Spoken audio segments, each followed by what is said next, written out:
Pattog. Nem. Hogy kavics. Jönnek meg. Se nem kifli, se nem kukac. Simán kufli. Hogy Ezt mondogasd. kufli pattognak, mint egy labda. Ugrálnak, mint egy bolha. Színesek és csíkosak, mint egy szivárványos nyalóka. Van köztük nagy, kicsi, vékony dagi, és olyan, aki néha csuklik. Heten laknak egy kupacban, ők a kuflik. Egy kupac az elhagyatott réten. Van valahol egy elhagyatott rét. A rét közepén áll egy kupac. Szerény és egyszerű kupac, mint meg annyi más kupac a földkerekén. Vagyis csak majdnem. Mert ebben a kupacban 7 kufli lakik.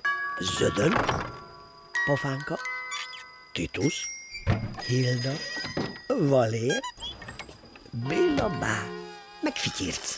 Így hívják őket. Zödön a legzöldebb, Pofánka a legpirosabb, Titus a legsárgább, Hilda a leglilább, Valér a legkékebb, Béla-bá a legbarnább, Fityirc meg a legszürkébb, mert annak is lennie kell valakinek.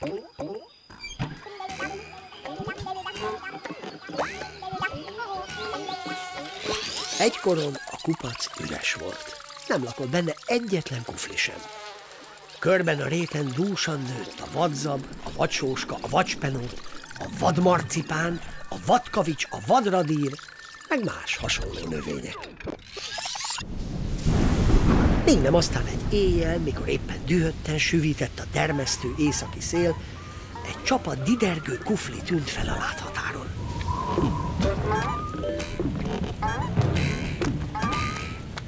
Valószínűleg túl régóta vándoroltak már ebben a rémes időben.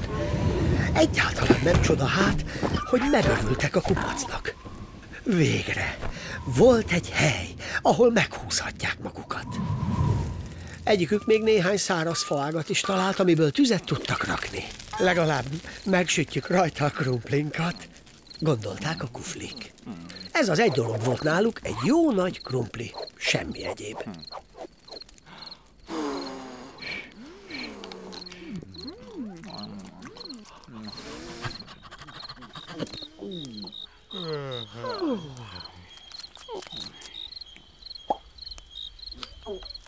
Mikor elaludtak, álmukban boldogan kergetőztek a napsütötte réten.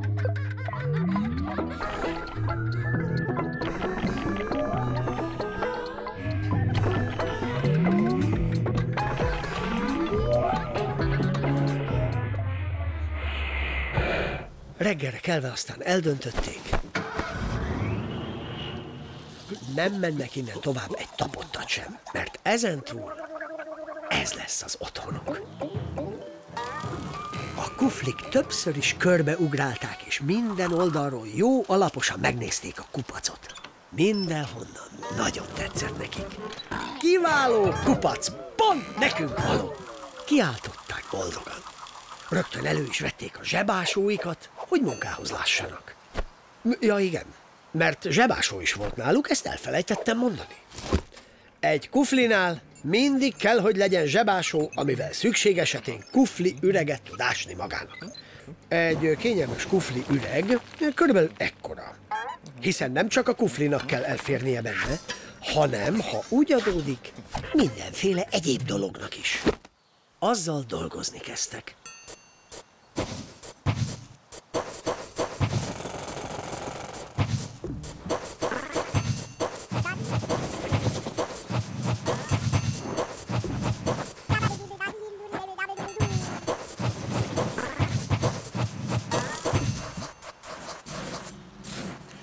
Eleinte mindannyian egyformán jól haladtak az ásással.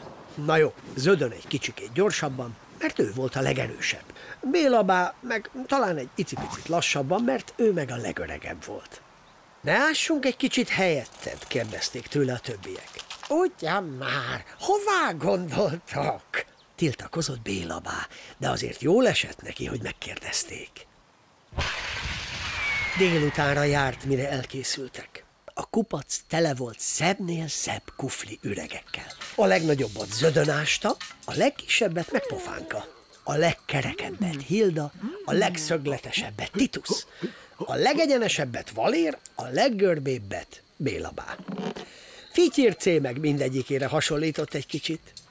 Olyan lett a kupac, mint egy nagy, csupaluk sajt. Már csak az ajtók hiányoztak. Falevélből lehet a legjobb ajtót készíteni egy kufli üreg bejáratára. Na persze, nem mindegy, hogy milyen az a levél. Az se jó, ha túl kicsi, az se jó, ha túl nagy, az se jó, ha túl hullámos, az se jó, ha túl cikcakkos. Ha meg szúrós, na, az végképp nem az igazi. Szerencsére az elhagyatott réten nőtt mindenféle érdekes növény.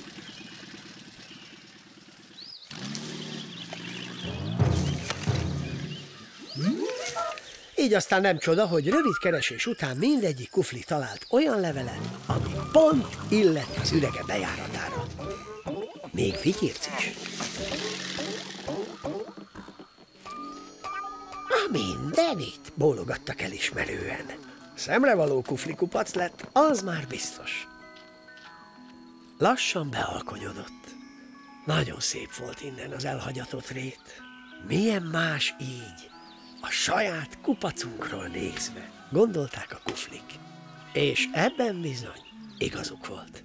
Aztán az égen felhunyorogtak a kíváncsi csillagok, mert leszállt az est.